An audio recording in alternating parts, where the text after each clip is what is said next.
Okay students, आज हम पढ़ेंगे introduction and security trends in information security and IT laws.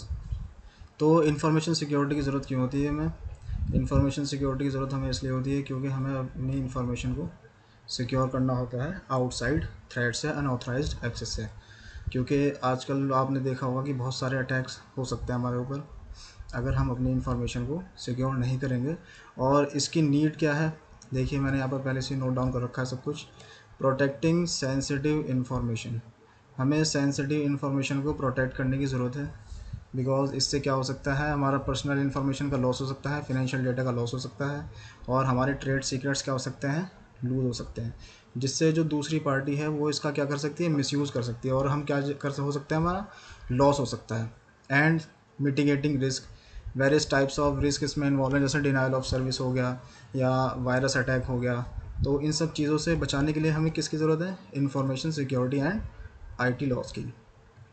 अच्छा, दूसरी चीज़ क्या है कि कंपनी को अपनी रेपुटेशन बचाने के लिए भी, क्योंकि रेपुटेशन अगर बची रहेगी कंपनी की तो कंपनी आगे प्रोग्रेस करेगी, और अगर रेपुटेशन नहीं बचेगी तो कंपनी प्रोग्रेस कैसे करेगी? अब रेपुटेशन से क्या मतलब है इस चीज़ का? क्योंकि अगर कंपनी यही इंश्योर नहीं करेगी कि उसका डाटा सिक्योर है तो कोई अपना डाटा वहाँ पर क्यों देगा? जैसे कि सपोज़ जैसे गूगल हो गई, जीमेल वगैरह, इनका खूब होता है। तो यहाँ पर हम क्या करते हैं, हमारे क्रेडेंशियल्स रहते हैं, अगर ये हमारे क्रेडेंशियल्स सिक्योर नहीं होंगे यहाँ पर तो क्या होगा, इनकी एक रेपुटेशन जो बनी हुई है वर्ल्ड में वो क्या हो जाएगी, डिक्लाइन हो जाएगी, और इससे क्या हो जाएगा, उनकी रेपुटेशन कम हो जाएगी।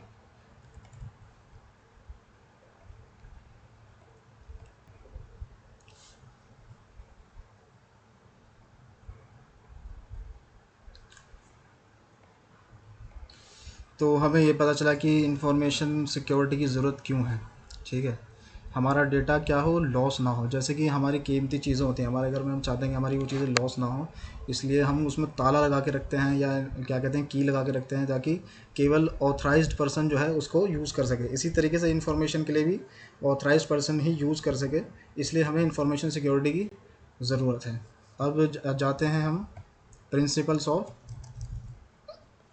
उन जगह प्रिंसिपल्स ऑफ इंफॉर्मेशन सिक्योरिटी। इसके अंदर बेसिकली क्या आता है, C I A stands for confidentiality, integrity and availability. अब कॉन्फिडेंशियलिटी का मतलब क्या है? कॉन्फिडेंशियलिटी का मतलब ये है कि जो दो पर्सन्स आपस में कम्युनिकेट कर रहे हैं केवल उन्हीं के बीच में वो इन्फॉर्मेशन क्या कहते हैं, शेयर होनी चाहिए। कोई थर्ड पर्सन उस इन्फॉर्मेशन को गेट ना कर ले किसी भी तरीके से, तो ये कहलाती है उस चीज़ की कॉन्फिडेंशियलिटी। यानी वो उन दोनों पर्सनस के बीच में, पर्सन ए और पर्सन बी के बीच में, वो एक सीक्रेट इन्फॉर्मेशन है, उसको कोई भी एक्सेस नहीं कर सकता। तो पहली चीज़ है कि कॉन्फिडेंशियलिटी मेंटेन होना। दूसरी चीज़ है इंटेग्रिटी। इंटेग्रिटी से क्या मतलब है? इंटेग्रिटी मीन्स कि जो अभी हमारी इन्फॉर्मेशन है वो एज इट इज़ पहुँचे। जैसे मान लीजिए मेरा मैसेज है, सेंडर ने रिसीवर को मैसेज भेजा ABCD, तो रिसीवर के पास मैसेज ABCD ही जाना चाहिए, ना कम ना ज़्यादा, ना ABC ना ABCDE।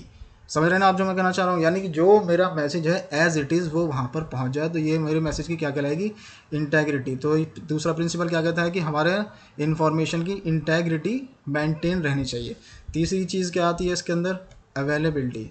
अवेलेबिलिटी का मतलब यह है कि जो भी मान लीजिए कंपनी है, कोई आईटी इंफ्रास्ट्रक्चर है उसके पास, तो वो जो है ये इंश्योर करेगी always information will be available to the person, to the user. यानी जो भी यूज़र कुछ एक्सेस करना चाह रहा है उसको वो इन्फॉर्मेशन मिले। And in case of failure, मान लीजिए फेलियर हो जाता है सिस्टम में, तो क्या हो, वो कुछ इन्फॉर्मेशन को रिकवर करने के लिए उसके पास वो होने चाहिए, टूल्स होने चाहिए, जिससे कि इन्फॉर्मेशन जल्दी रिकवर हो जाए। मतलब अवेलेबिलिटी के साथ कोई कॉम्प्रोमाइज़ हमको नहीं करना है।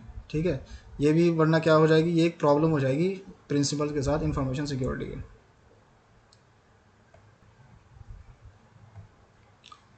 ओके, इसी के अंदर अगला टॉपिक आता है आपका ऑथेंटिकेशन एंड ऑथराइजेशन। अब ऑथेंटिकेशन से आप ये समझ लीजिए, मान लीजिए कोई पर्सन है, मान लीजिए कोई घर है और उस घर का ताला लगा हुआ है, तो उस घर के ताले की चाबी किस किस पर्सन के पास है? मालिक के पास है, ड्राइवर के पास है, और मेड के पास है। ठीक है, मेड यानी जो घर का काम करती है, खाना वगैरह बनाती है।